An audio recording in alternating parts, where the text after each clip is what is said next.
জয় শ্ৰী গণেশ। মই সকলোকে আপোনালোকৰ চেনেলৰ জৰিয়তে গণেশ পূজাৰ হিয়া ভৰা শুভেচ্ছা জ্ঞাপন কৰিছোঁ। অতি উৎসাহেৰে আমাৰ আচলতে এইবাৰ তিনিচুকীয়াত আমি গণেশ পূজাৰ আয়োজন আমি মন কৰিছোঁ। যথেষ্ট ডাঙৰকৈ পূজাসমূহ আয়োজন কৰা হৈছে আৰু ৰাইজৰ মাজত যথেষ্ট উৎসাহও আছে। গতিকে এটা খুব ভাল পৰিৱেশ আমি দেখা পাইছোঁ আমাৰ তিনিচুকীয়াখনত। আৰু বিশেষভাৱে মিলিজুলি গণেশ পূজা সমিতিয়ে আজি দীৰ্ঘদিন ধৰি এখেতসকলে প্ৰত্যেক বছৰতে কিবা নতুনত্ব আনি পেলাই এই গণেশ পূজাৰ বিশালভাৱে তেওঁলোকে পূজাৰ আয়োজন কৰি আহিছে। আৰু আজি ইতিমধ্যে পূজাৰ কাম আৰম্ভ হৈছে। মই খন্তেক আগতে আশীৰ্বাদ গ্ৰহণ কৰিছোঁ আৰু দেখিছোঁ যে এইবাৰো যোৱা বছৰৰ দৰে অতি সুন্দৰ হৈছে এই পূজা। আৰু এই পূজাৰ জৰিয়তে আচলতে এখেতসকলে প্ৰয়াস কৰি আহিছে যে বিভিন্ন জাতি জনগোষ্ঠী বিভিন্ন ধৰ্মাৱলম্বী লোকক একত্ৰিত কৰি এই পূজাখনৰ জৰিয়তে এক সমন্বয়ৰ বাৰ্তা দিবৰ কাৰণে আচলতে তেওঁলোকে সদায় প্ৰয়াস কৰিছে।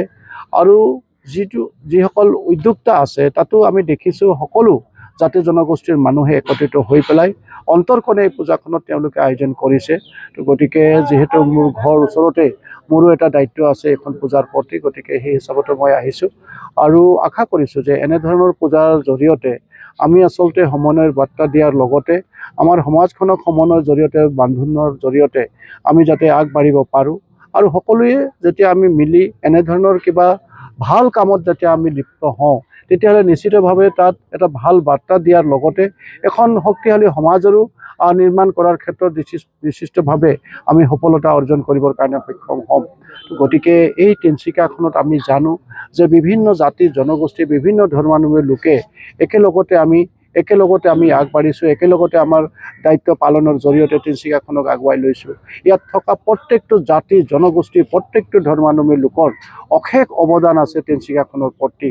তো গতিকে এই সুযোগতে মই বাবাৰ ওচৰত আশীৰ্বাদ বিচাৰিছোঁ যে বাবাই আমাক আশীৰ্বাদ দিয়ক আগন্তুক দিনত আমি যাতে প্ৰত্যেকটো জাতি জনগোষ্ঠীয়ে সমন্বয়ৰ জৰিয়তে আমি আগবাঢ়িব পাৰোঁ আৰু যিবিলাক অপশক্তিয়ে আচলতে সদায় আমাৰ জাতি জনগোষ্ঠীৰ মাজত ভেদাভেদ সৃষ্টি কৰি পেলাই আমাৰ সমাজখনক দুৰ্বল কৰিবৰ কাৰণে প্ৰয়াস কৰি আহিছে, এনেধৰণৰ অপশক্তিবিলাক যাতে সম্পূৰ্ণভাৱে আমাৰ এই তিনিচুকীয়াখনৰ পৰা নাইকিয়া হওক। আমি যাতে সমন্বয়ৰ জৰিয়তে এখন শক্তিশালী সমাজ নিৰ্মাণ কৰিবৰ কাৰণে আমি সফলতা অৰ্জন কৰিব পাৰোঁ, তেনে আশীৰ্বাদ আচলতে মই আজি বাবাৰ ওচৰত বিচাৰিছোঁ। আৰু পুনৰ সকলোকে অন্তৰৰ সৈতে গণেশ পূজাৰ হিয়া ভৰা শুভেচ্ছা জ্ঞাপন কৰিছোঁ আৰু আমাৰ প্ৰত্যেকজন সাংবাদিক বন্ধুসকললৈ অন্তৰ ভৰা শুভেচ্ছা জ্ঞাপন কৰিছোঁ।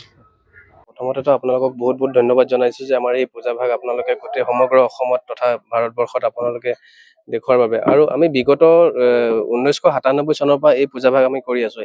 সেয়েহে প্ৰত্যেক বছৰে আমি অসমবাসী ৰাইজ তথা তিনিচুকীয়াবাসী ৰাইজক কিবা এটা নতুনত্ব দিব বিচাৰোঁ। কিমানখিনি আমি আগবাঢ়িছোঁ সেইটো ৰাইজেহে জনাব। আৰু আপোনালোকৰ মাধ্যমেৰে মই সমগ্ৰ তিনিচুকীয়াবাসী তথা বৰদলৈনগৰবাসীক বহুত বহুত গণেশ চতুৰ্থীৰ আন্তৰিক শুভেচ্ছা জনাইছোঁ। আৰু বিশেষকৈ আমাৰ তিনিচুকীয়া সমষ্টিৰ বিধায়ক সঞ্জয় কিষাণ ডাঙৰীয়া ইতিমধ্যে আমাৰ আহিছে বাবাৰ আশীৰ্বাদ ল'বলৈ, তেওঁকো বহুত বহুত ধন্যবাদ জ্ঞাপন কৰিছোঁ আমাক এই সহায় আৰু সহযোগিতা আগবঢ়োৱাৰ বাবে।